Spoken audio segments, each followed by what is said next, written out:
Okay, what we've got here is a 2016 CSC Zongshen RX3. This is going to be an oil change, spring service. This video is not intended for those die-hard RX3 riders or those that are accustomed to and comfortable with doing their own maintenance. What this video is for is an overview for those of you that are on the fence about whether or not to buy one of these bikes because you're not sure, you know, if you can keep up on the maintenance and maybe some of the minor repairs that might be needed. That's what this video is really for. It's for you fence sitters to hopefully help you make up your mind one way or the other. This is not a terribly difficult job by any means. Everything to do this job I will do with this tool today. I got this from CSC motorcycles. The only thing you're going to need off that's a 17mm socket and the 8mm, and you'll be able to get this job done. So I've already warmed this bike up so the oil will flow easier. First thing to do would be to get my pan, my 17mm socket, and the wrench handle, and get underneath this thing and crack that engine drain plug loose, and then get it pulled and let this motor drain. Okay, this engine drain plug is right here, right where you see the socket going on. Right there. Right behind the engine guard plate up on the block.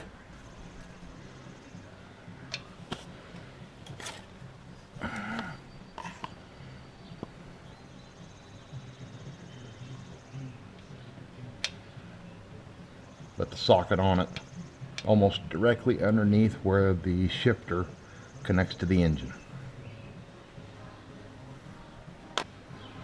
And to break it loose, put the socket and the T-handled wrench on.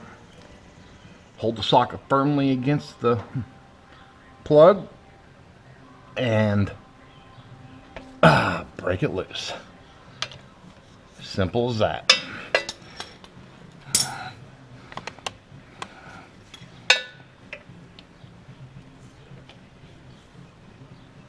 Once it's loose, slide your pan further over.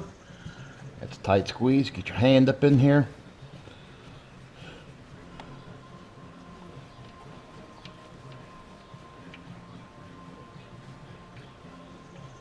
I put a little up pressure on it when you know you're getting close to the end of those threads.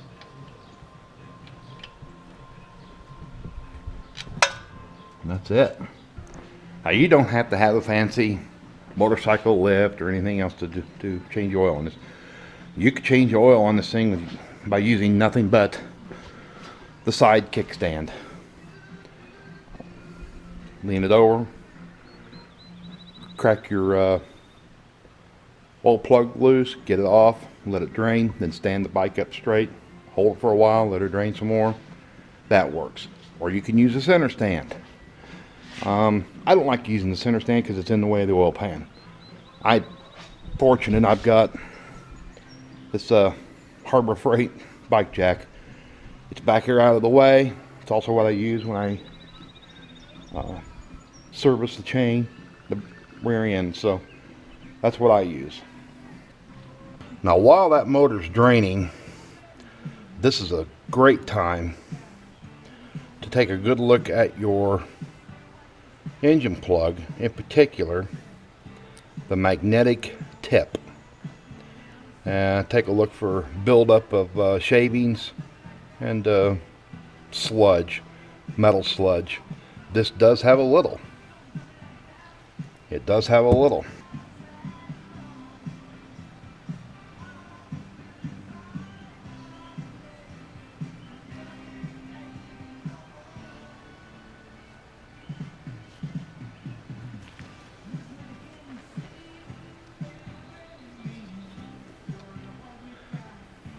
That wasn't bad at all. That's, you know, that's an expected amount. When you take this plug out of the engine, there's a crush washer here. Be sure you do not misplace this. Sometimes it'll stay with the plug, other times it'll stay up on the engine block. If it happens to drop into your pan, you're going to have to fish it out. Use a magnet. One of these. Get out of your oily capture container, but don't misplace it, and do not put this back on without it. Now, what I like to do, I just like to make sure it's good and clean. So I'll hit it with just a bit of WD-40. You don't have to soak it. And I make sure it's really good and clean. I make sure that that crush washer is good and clean. And I make sure the flange on the actual plug is really clean. You want real clean mating surfaces for this to go back together.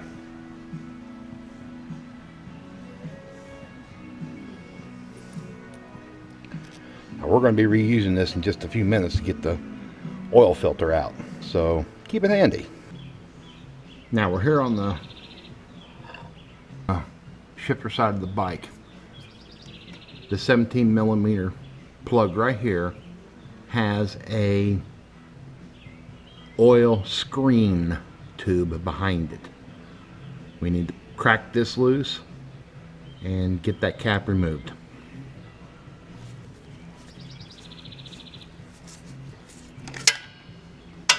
Now you might get some residual spillage out of this.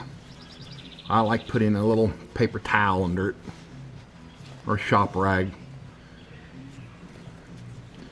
just so it doesn't get a big buildup down underneath there on my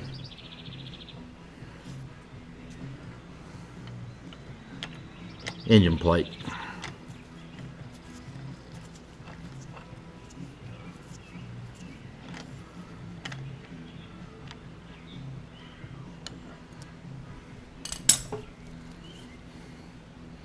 Now when you remove this, be mindful, there is a rubber O-ring on there. Do not lose it and don't damage it. Be very careful not to do either of those two things. Now just let her sit there and drip so it drains out. I'm going to pop over to the other side and do the same procedure over there on the brake side strainer plug. This is the brake side oil strainer cap. I'm going to remove it same way we did the other one. Yep, see, you got more oil. Again, O-ring. Be careful not to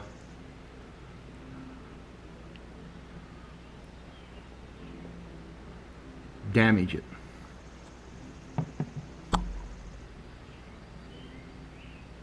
This is your oil filler cap.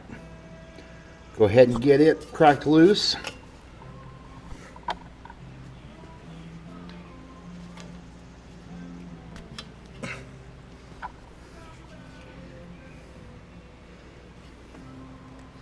Get it cracked loose.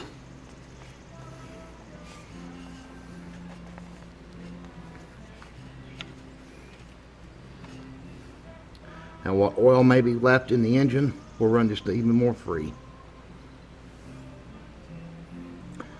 This is another oil filler cap. You can remove it if you wish. I don't mess with it. I just remove the primary. Now while that's continuing to drain out, this is a good time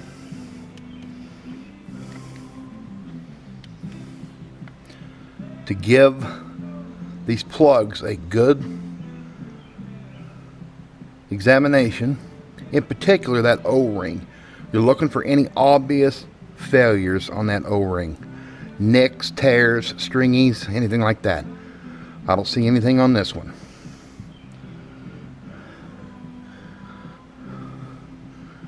Same thing on this one. Now we'll wipe them to clean them up.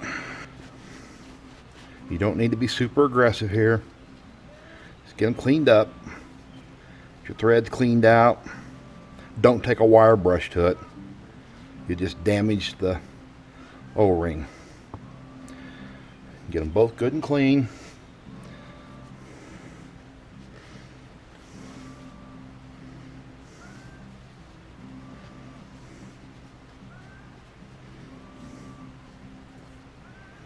And those are ready for reinstallation.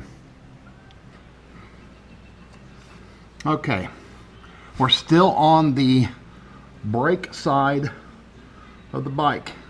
What we're after now is the oil filter cap, and it's held on by two 8mm nuts here and here. Use the T-handle to get them off, or a small ratchet. Remember, counterclockwise. Counterclockwise.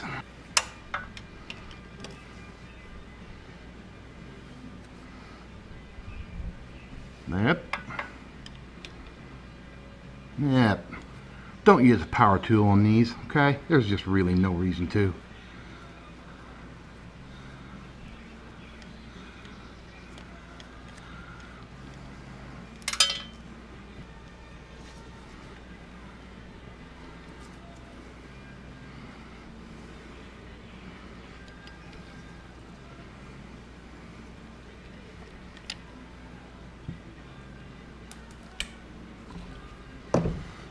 Now we're going to remove the cap.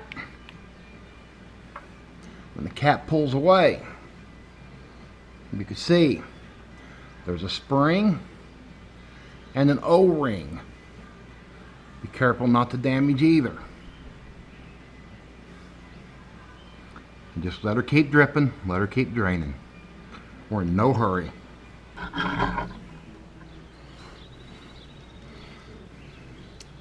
Okay, what we're seeing right here is the metal back side of the primary filter for this engine. Now, the easiest way to get this thing out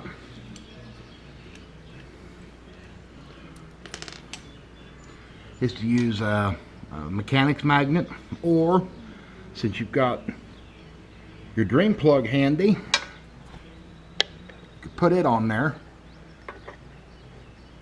and pull it out.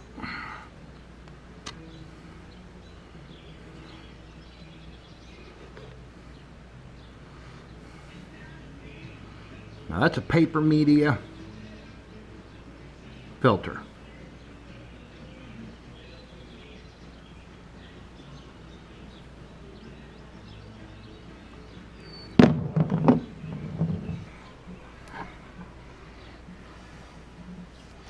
Now, I took a paper media filter out. This is a reusable filter, and this is what's going back in. I like using these. They're a little bit more expensive at first, but then you can get several uses out of them. What I'm trying to do is run a paper media, maybe every third oil change.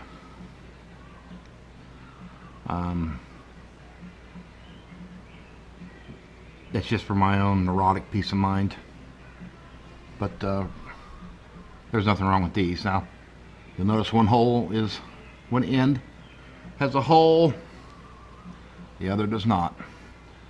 Goes in the same way the old one came out, with the end with the hole going in first.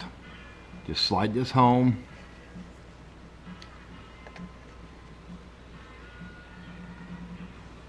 Make sure it mates up.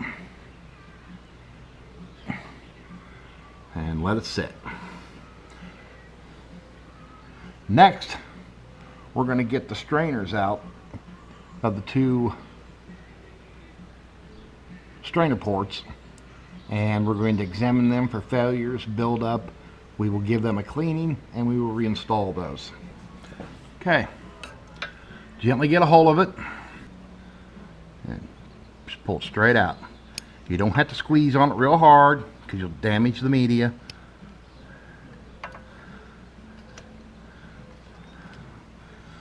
There it is.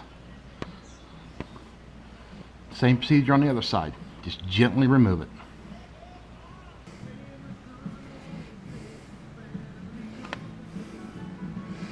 I'm going to take a good look at it. It's a fine wire mesh. Look for any obvious failures or clogs or buildup. And then I will take it over to the air compressor under gentle air, not a blast, gentle air, and blow it from the inside out. Now some WD-40.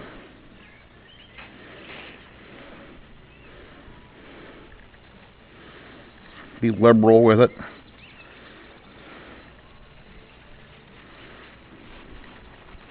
Give those O-rings a shot. Now give her another blast of air.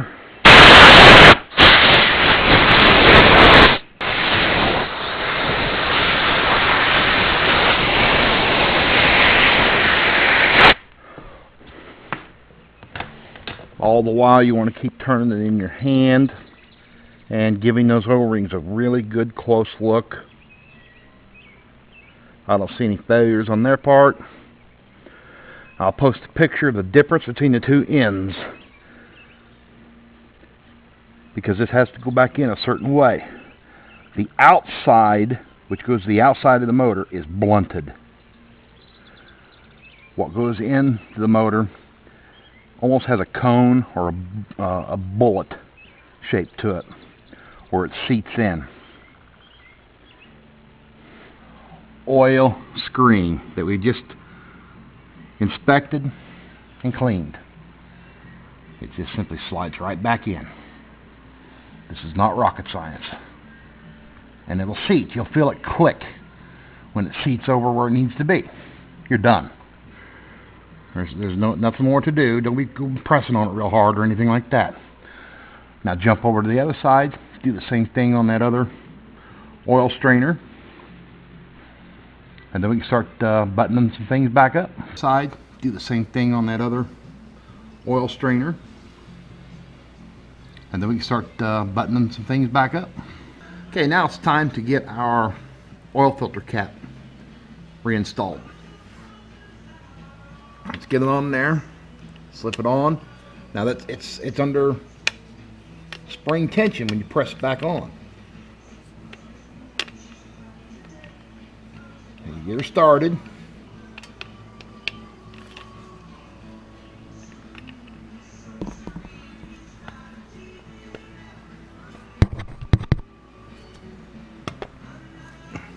Now you're gonna have to hold your thumb or something on there to keep that spring compressed, so you can get your nut started.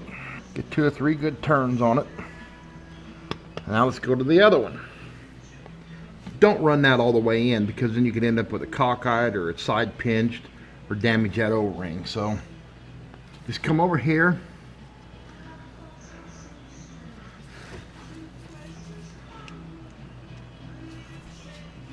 Push in.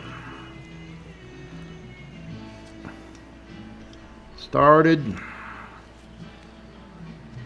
Get a few turns. And it's started and it's good. Now, using your 8mm socket, let's get this cinched up. Now, don't just crank one side all the way in and then jump to the other. Give one side 2 or 3 little spins, jump to the other. Just equal pressure all the way in.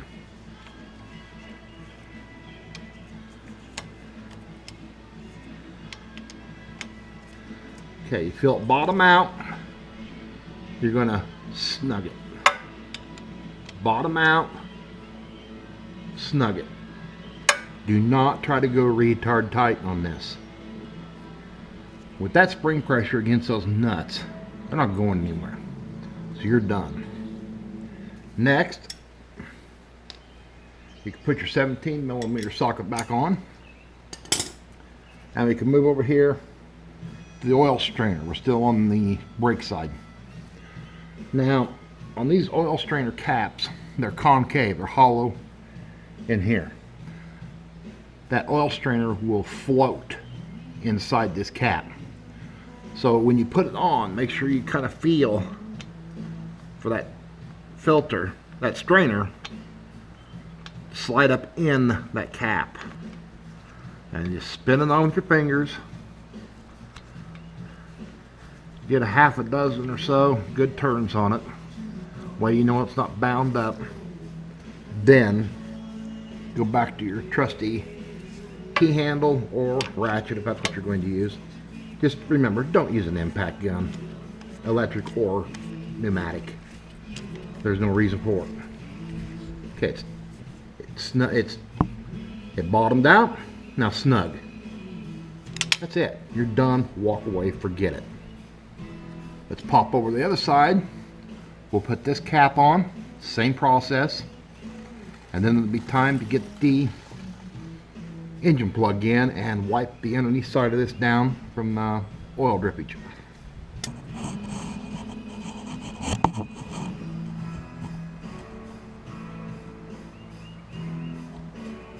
Right up under here is the plug hole for the engine.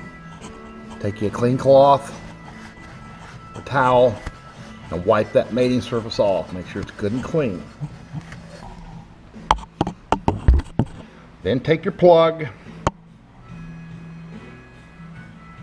and this could be kind of a pain in the butt because that plug is magnetic. It wants to reach up and grab things.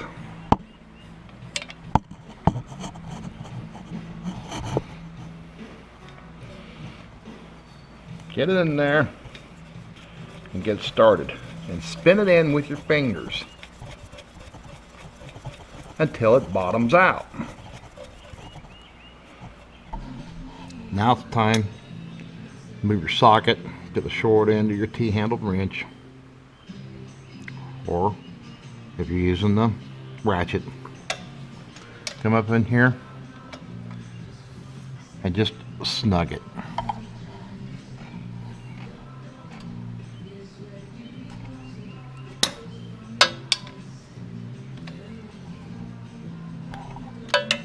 Do not crank on that. It's just unnecessary. Now is a good time to go back around and just double check that you have snugged everything up. Don't torque. Just double check that they're snugged in. Don't add any additional torque to them. This motor is now buttoned back up and it's ready for some good clean oil. Now, I don't want to start a big debate over what brand of oil to use. If you've read your CSC manual, went through the tutorial, and studied it and listened to it, paid attention, you'll know that really there's two different types of oil to use. There's the break-in oil, and then the 500 miles, if you want to switch over to a full synthetic, you do it then.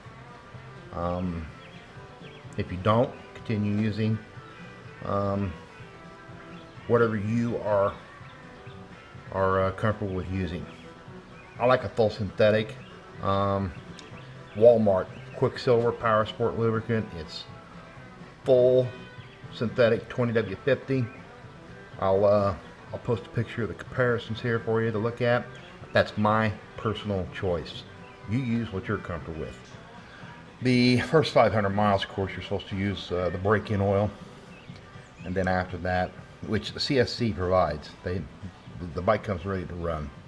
So after you're done with the break-in oil, you can switch over to a full synthetic if you wish. They recommend, or they use, Mobile 4T synthetic at the 1,000 mile mark. Personally, like the Quicksilver 20W50 full synthetic from Walmart. It's an inexpensive oil, and so that's what we're going to put back into it. The bike takes shy at 56 ounces. Instead of measuring it out every time I change oil, I cheated. I took an old gallon jug, I measured it out once, marked it, and that's what I operate off of. That's a full 56 ounces in there right now to the line. I'll put a little shy of that in this, crank it up, run it, let it circulate good, and then when I'm done letting it warm up and circulate good, I'll turn her off, let her set. I'll check the oil sight level and see where she falls, and I'll top off accordingly. As you can see on my jug, I didn't put it all in. I'm a little shy of the full amount. I'll let that settle for a couple of minutes. I'll put the fill cap on. I'll start it up. I'll run it exactly like I said, and then I'll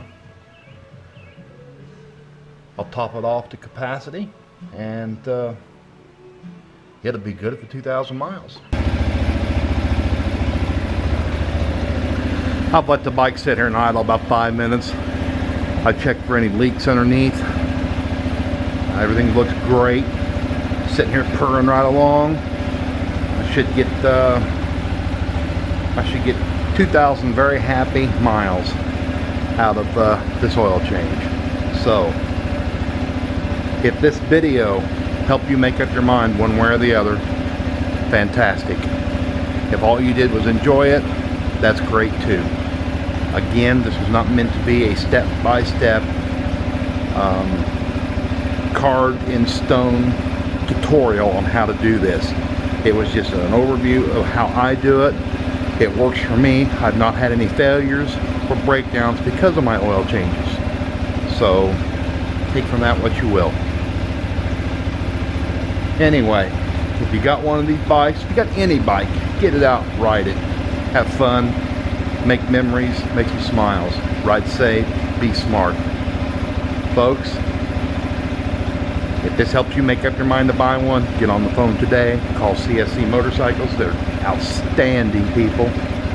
Tell them to get one of these shipped out to you as soon as possible. You'll be impressed with the quality of the bike and the quality of the customer service you'll receive from the Steve Seidner team at CSC Motorcycles. Take care, folks. I'll see you in the next one. Bye. 1, 2, 1, 2, 3, 4.